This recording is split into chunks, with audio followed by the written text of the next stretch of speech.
संगीता विचार करते की नैनासाठी जी अंगठी होती ती अद्वैत रावांकडून कलाच्या बोटात कशी काय गेली. देवी आहे हा कुठला संकेत आहे नक्की. नमस्कार मंडळी, लक्ष्मीच्या पावलांनी आजच्या या महा एपिसोडमध्ये आपण बघणार आहोत. कला अद्वैत सोबत नैना म्हणून बोलत असते तेव्हा अद्वैत नैनाला विचारतो की नैना काय झालंय तुम्हाला, तुम्ही सारखं हा असंच उत्तर देताय. आता यावर कलाला काय उत्तर द्यावं हेच समजत नाही. अद्वैत पुन्हा तिला म्हणतो की हो, मला माहिती आहे की आज दिवसभर तुम्ही खूप थकलात, तुम्ही माझ्या सर्व घरच्यांसाठी पुरणपोळी बनवली, तरच तुम्हीही तितके थकला असाल आणि मी उगाचच तुमचा टाइम घेतोय. तुम्ही एक काम करा, तुम्ही आता आराम करा. कलाच्या मनासारखं झालेलं असतं. कला लगेच फोन ठेवून देते आणि ती विचार करू लागते की बरं झालं हा आगाऊ चांदेकर माझ्याशी अजून बोलला नाही, नाहीतर खूप मोठा प्रॉब्लेम होऊन बसला असता. पण एक गोष्ट तर मानायला हवी की हा आगाऊ चांदेकर चांगलं सुद्धा बोलतो. हा माझ्याशी कसाही वागू दे, परंतु नैनाताई सोबत अतिशय चांगला बोलतो आणि चांगला राहतो. तर निम्म्या रात्रीच्या वेळी नैना ही घरी आलेली असते. नैना दरवाजा लावते. नैनाला असं वाटतं की मला कोणीच बघितलेलं नाही, परंतु त्याच वेळी कला तिथे उभी असते.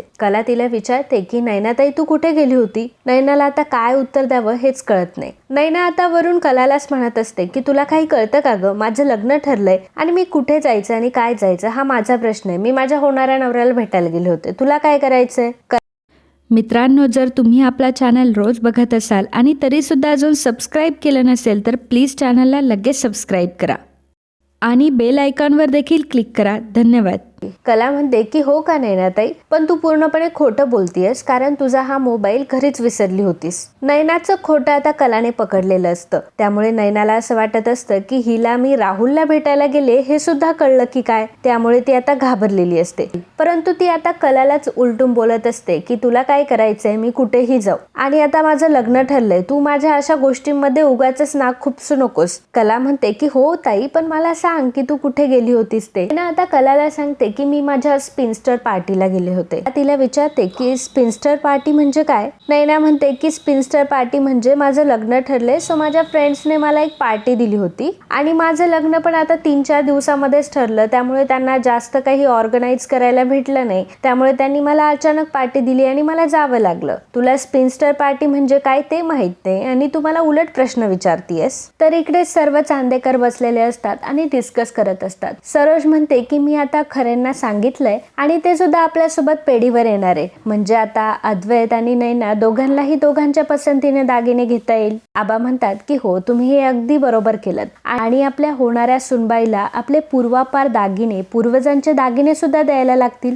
मी काय म्हणतो की आपण चंद्रहार देऊयात. तर रोहिणी आता चिडते आणि म्हणते की डॅड, चंद्रहार कशाला, आणि तो चंद्रहार तर आईचा आहे आणि आईने तो मला दिलाय. तुम्हाला प्रत्येक वेळी माझ्या गोष्टी दुसऱ्यांनाच का वाटायच्या असतात. तो आज तर काय दागिने देताय, उद्या माझ्या घरावरचा हक्क सुद्धा तुम्ही देऊन टाकाल. तेव्हा आबा म्हणतात की हो रोहिणी, अगं मी तर फक्त सुचवतोय. तर रोहिणी म्हणते की मग सरोज वहिनीचा जो कोल्हापुरी साज आहे तो देऊन टाकूयात, असं बरं नाही तुम्ही म्हणालात. रजनीला तोडे भेटले ते बरे तुम्हाला देऊन टाकावेसे नाही वाटले आणि माझ्याच थरावर का आलात तुम्ही. अद्वैत म्हणतो की अगं आत्या रिलॅक्स, आबांनी फक्त सुचवलंय आणि एवढं काय, पूर्वापार दागिने देण्याची पद्धत आहे म्हटल्यावर या वर्षी सुद्धा दिले पाहिजे, काही प्रॉब्लेम नाही. नैनाला आपण जरी काहीही दिलं तरी अगदी आनंदाने स्वीकारेल ती. रोहिणी मनात विचार करत असते की हा अद्वैत त्या नैनाच्या मागे इतका वेडा झालाय ना की जेव्हा नैनाचा खरा चेहरा त्याच्या समोर येईल ना तेव्हा तो ठार होणार आहे. इकडे नैना राहुलला कॉल करत असते पण राहुल तिचा कॉल घेत नसतो. त्यामुळे नैना त्याला मेसेज टाकून ठेवते की तुला जेव्हा वेळ भेटेल तेव्हा मला कॉल कर आणि मला तुझ्यासोबत खूप इम्पॉर्टंट बोलायचंय. तर इकडे आता संगीता मात्र बाबांच्या मागे टुमकं लावून फिरत असते की आपल्या मुलीचा उद्या साखरपुडा आहे आणि आपल्याला तयारीला जायचंय, तुम्हाला काही वेळेचं भान वगैरे आहे की नाही. तेव्हा बाबा हे कलाला म्हणत असतात की मी रोज 10 वाजता दुकानावर जातो, कोणी मला तेव्हा वेळ विचारत नाही आणि आज बघा वेळेची चिंता कोणाला पडलीये. संगीता म्हणत असते की हो, रोजची गोष्ट वेगळी असते, आज जरा गोष्ट वेगळी आहे. ती कलाला समजून सांगत असते की आता कला तूच बघ ना, आता त्यातल्या त्यात आपली मुलीची बाजू असल्यावर आपल्याला सगळ्या गोष्टी सावरूनच घ्याव्या लागतील ना, आणि मग आपण वेळेच्या आधी जायला नको का. बाबा तिला म्हणत असतात की अगं तू लवकर जा किंवा किंवा उशिरा जा, पैशांची व्यवस्था झाली आहे का तुझी? कला म्हणत असते की बाबा अहो मी काहीतरी करते ऍडजस्ट, तुम्ही नका टेन्शन घेऊ. पैशांची व्यवस्था केली आहे, तुम्ही एक काम करा, बाहेरून येऊन माझ्याकडून पैसे घेऊन जा. संगीता म्हणते की अगं पण तू जर तिथे आली आणि काही प्रॉब्लेम झाला तर? कला म्हणते की काही प्रॉब्लेम होणार नाही आई. संगीता म्हणते की ह्या पोरीचं पण अजून आवरलं नाही, नैना केव्हाची आवरतीये. कला म्हणते की थांब आई, तू काळजी करू नकोस, मी बघते नैनाताईकडे. कला आता नैनाकडे जाते तर नैना अजून तशीच बसलेली असते.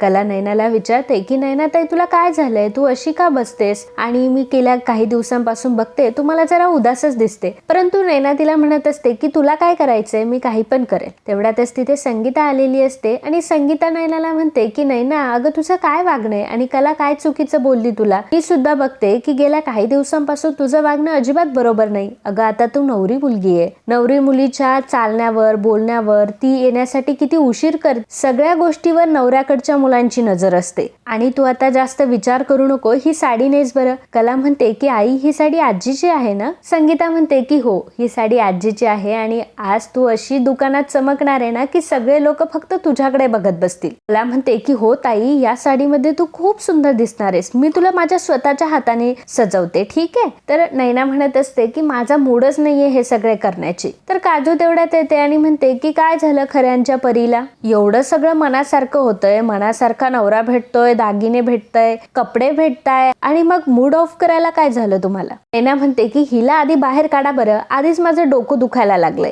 तर कला म्हणते की गुंड्या तू जरा बाहेर जा बरं, बाबांना काय लागतंय ते. आता काजू तिथून निघून जाते तर संगीता आता नैनाला लाडीगोडी लावत असते आणि तिला म्हणत असते की चल आता एका नवऱ्या मुलीला जायचंय ना खरेदीला, चला आवरा बरं पटपट. कला म्हणते की ताई मी तुला माझ्या हाताने आज रेडी करते. तर इकडे चांदेकर सुद्धा आता पेढीवर निघालेले असतात. तर इकडे कला आता सोनाराच्या दुकानात आलेली असते आणि आजीने दिलेलं कानातलं आता तिला नैनाच्या साखरपुड्यासाठी मोडायचं असतं. खरं तर कानातलं देताना तिचं हृदय खूप जड झालेलं असतं. सोनार तिच्याकडे पावती मागतात तेव्हा कला म्हणते की काका हे कानातलं खूप जुनं आहे, त्याच्यामुळे माझ्याकडे पावती नाहीये. त्यावर सोनार म्हणतात की हरकत नाही, परंतु अगदी 24 कॅरेट सोनं हे. सोनार आता तराजू मध्ये ते कानातलं मोजत असतात तेव्हा कलाचा जीव मात्र खूप जड होत असतो आणि ती तराजू मधून ते कानातलं काढते आणि पुन्हा एकदा मन भरून ते कानातलं बघत असते आणि मनात म्हणत असते की आजी अगं तुझी आठवण म्हणून आजपर्यंत मी हे कानातलं जपलं, परंतु आता माझ्याकडे दुसरा ऑप्शन नाहीये ग.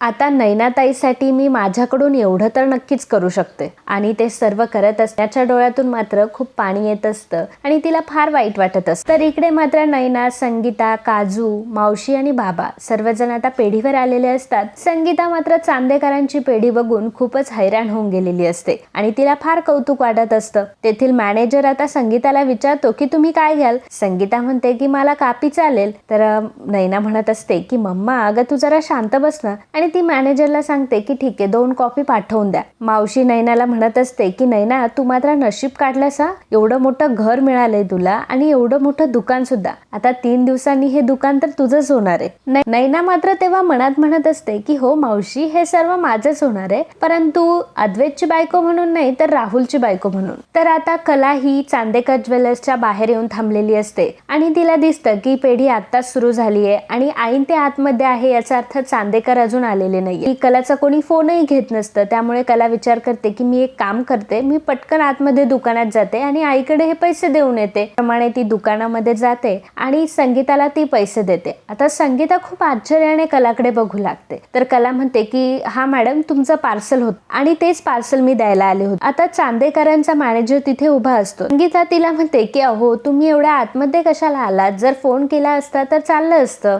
कला म्हणते की हो मॅडम मी तुम्हाला फोन करतच होते, परंतु तुमच्यापैकी कोणाचेच फोन लागत नव्हते म्हणून मला आतमध्ये यावं लागलं. त्या म्हणते की ठीक आहे मॅडम आता तुम्ही गेलात तरी चालेल. तर कला आता तिथून निघून जात असते, परंतु त्याच वेळी ती दरवाजातून बघते की सर्व चांदेकर आता पेढीवर येत असतात. तर कला आता तशीच माघारी फिरते. संगीताला कळत नाही की कला अशी माघारी का फिरली आणि कला आता बाजूलाच दुसरे दागिने बघत असते. तर संगीताला काही कळत नाही, परंतु त्याच वेळी अद्वैत दरवाजा उघडतो आणि सर्व चांदेकर आता तिथे आलेले असतात आणि त्यांना बघून मात्र संगीताला खूप मोठा धक्का बसतो. तर आता आबा संगीताला विचारतात की तुम्ही एवढ्या लवकर का आलात इथे. तेव्हा संगीता म्हणते की अहो शेवटी आमची मुलीकडची बाजू आहे म्हटल्यावर आम्हाला लवकर यावंच लागलं. आबा म्हणतात की अहो विहीनबाई, मुलाकडची मुलीकडची बाजू असं काही नसतं. तर संगीता म्हणते की आपण एक काम करूयात का, आपण सोन्याचे दागिने घेण्यापेक्षा आपण हिऱ्याचे दागिने घेऊयात का, म्हणजे कसं आपली मुलं हिऱ्यासारखी आहेत म्हटल्यावर त्यांना हिऱ्याचेच दागिने घ्यायला हवेत. अद्वैत नैनाला म्हणत असतो की नैना मला अंगठी मात्र तुझ्या चॉईसची हवी आहे. तर नैना विचार करते की हा एकदम अचानक असा धीट कसा झाला, आहो जाऊ सोडून डायरेक्ट तू असं म्हणायला लागलाय. आता नैना अद्वैत सोबत खुर्चीवर बसते. तर अद्वैत नैनाला विचारतो की बरं काय दाखवायला सांगू, गोल्ड, रोज गोल्ड. त्यावर नैना उत्तर देते की मी असं स्पेसिफिक वगैरे काही ठरवलं नाहीये. अद्वैत म्हणतो की ओके. अद्वैत आता मॅनेजरला सांगतो की आपला बेस्ट डिझाईन दाखवा यांना. तर मॅनेजर थोड्याच वेळात सर्व डायमंडच्या अंगठ्या नैना समोर ठेवतो आणि म्हणतो की बघा हे आपल्या बेस्ट डिझाईन आहेत. तर नैना त्यावर उत्तर देते की अरे वा खूप छान आहे.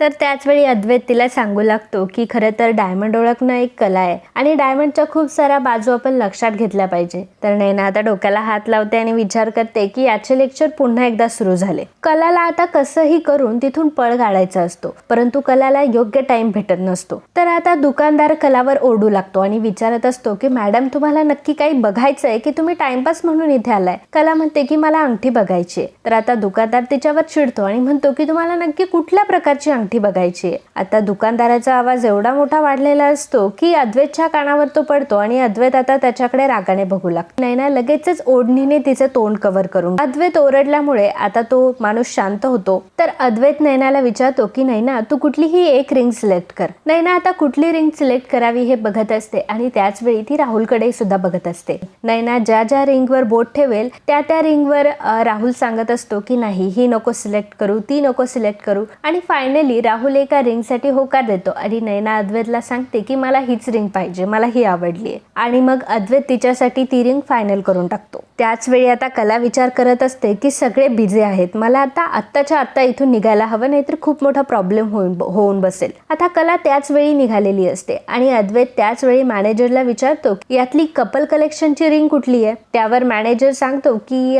बाहेर तिथे डेस्कवर ठेवली आहे. आता अद्वैत म्हणतो की ठीक आहे मी बघून येतो. अद्वैत सुद्धा त्याच वेळी जागेवरून उठलेला असतो आणि कला देखील त्याच वेळी आता चांदेकर ज्वेलर्स मधून बाहेर पडत असते. पण असा येतो की अद्वैत आणि कला दोघांचीही एकमेकांची धडक होते आणि धडक झाल्यानंतर कला पडायला लागते. तेव्हा अद्वैत तिला सावरतो आणि तिला सावरता सावरता चुकून अद्वैतच्या हातातली जी रिंग असते ती कलाच्या बोटामध्ये एकदम फिट बसते. संगीता आता खूप घाबरलेली असते. संगीता विचार करते की नैनासाठी जी अंगठी होती ती अद्वैत रावांकडून कलाच्या बोटात कशी काय गेली, देवी आहे हा कुठला संकेत आहे नक्की. तर अद्वैत आता कलाला जेव्हा बघतो की ही कलाच आहे तर आता अद्वैतचं डोकं खूप सटकलेलं असतं आणि जेव्हा तो कलाच्या हातामध्ये ती रिंग बघतो तेव्हा तो म्हणतो की तू इथे काय करते आणि ही रिंग तुझ्या बोटामध्ये कशी काय आली. पहिल्यांदा ती रिंग बोटामधून काढ कारण ही रिंग माझ्या होणाऱ्या बायकोची आहे. तर कला आता तिच्या बोटातून ती अंगठी काढण्याचा प्रयत्न करत असते परंतु अंगठी सरकतही नसते. अद्वैत तिला म्हणत असतो की तुला कळत नाहीये का मी काय बोलतोय, पहिल्यांदा ती रिंग काढ. म्हणते की तुला दिसत नाहीये का मी काढतीये परंतु ती निघत नाहीये. तर आता अद्वैत आणि कलाचा गोंधळ सुरू असतो. त्यावेळी नैना पेढीतील एक अंगठी उचलते आणि राहुलला ती म्हणते की राहुल आता कोणी इकडे बघत नाहीये तर तू पटकन ही अंगठी माझ्या बोटामध्ये घाल.